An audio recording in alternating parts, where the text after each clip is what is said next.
And it might be easy to assume same fight, same area, same stalemate. But you'll hear the people on the ground say this was different. And you're going to hear it in the voices of those most intimately involved, families, communities. And joining me now to talk about the impact of this renewed bloodshed is someone who understands this conflict on a legal level, a visceral level.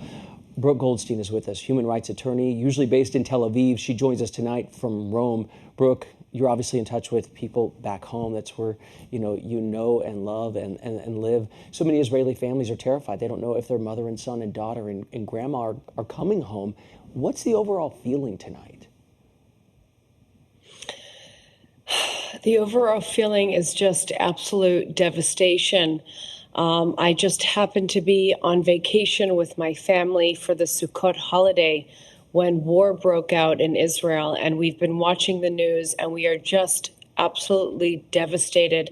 The carnage is unbelievable. Nobody expected for the border to be breached this way. Over 1,000 Hamas terrorists entered into Israel and started indiscriminately killing civilians, kidnapping women, which they are taking back to Gaza, where they are raping them. They are killing them and mutilating their dead bodies. They are then parading them through the streets while Palestinian Arabs cheer and hand out candy. And all of this is being uploaded to social media. I guess the only silver lining, if you can say that, from this whole ordeal is that the world can see for themselves what type of animals these Islamist Nazis are. When they call for a free Palestine, this is what they mean. This is a theological war. They want to free all of the area from anyone who is not Muslim. They consider that their jihadi duty, and that's why they're able to justify kidnapping children, massacring whole families, burning people alive. And what I find so disturbing is the moral equivalence that I'm seeing on some mainstream media networks. There is no equivalence between an army that is trying to contain terrorism and do so by minimizing civilian casualties, and an Islamist terrorist group that receives over 90% of their funding from the largest terror sponsor in the world, that is Iran, that intentionally and celebrates the killing of civilians. Brooke, I know that you understand the magnitude of what you just said, and I'm sure there are many viewers who at this moment would like me to bring up things, the occupation, and was this a response and was it not? But what I really want to do is I really want to home in on the conversations going on around dinner tables right now in Israel, because this region, not only Israel, but the region sits on a knife's edge. What are people saying around dinner tables right now? Well, I have to say it is actually important to address those claims, because there is no occupation of Gaza by Israel. Instead, Hamas has created an open-air prison where they are using innocent Muslim people, civilians, as human shields, where they execute gays, where they commit honor killings against women, where they throw political opponents off the roof. They are like ISIS. They are exactly the same. But going to your second question, the conversations around the dinner table in Jewish homes around the world is, when will there be peace?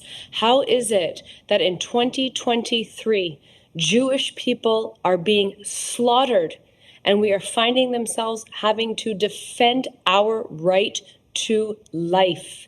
Israel wants peace. The Jewish people want peace.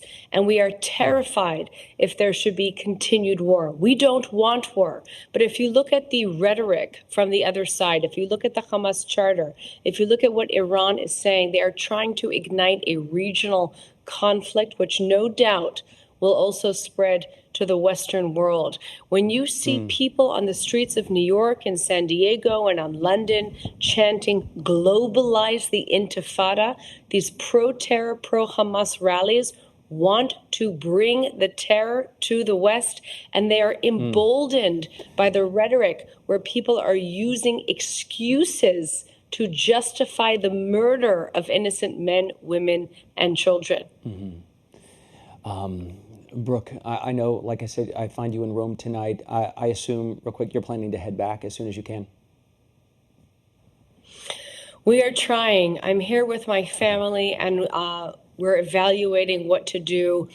We were looking at flights, and we just got a message sent by the Israeli government to all the citizens of Israel that they should prepare to spend a minimum 3 days in their bomb shelter, that they should get food and supplies. And the news coming out of Israel, unfortunately, right now is grim. But I have every confidence that Israel will succeed. The question is at what price?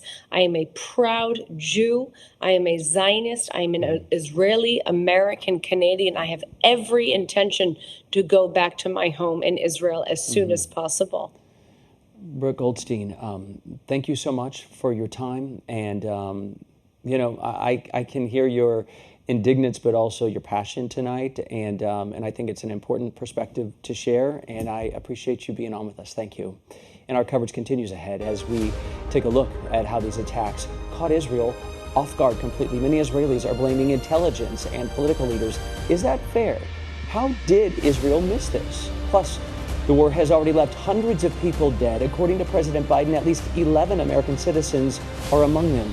Some may be among Hamas's hostages tonight. Any negotiations in play?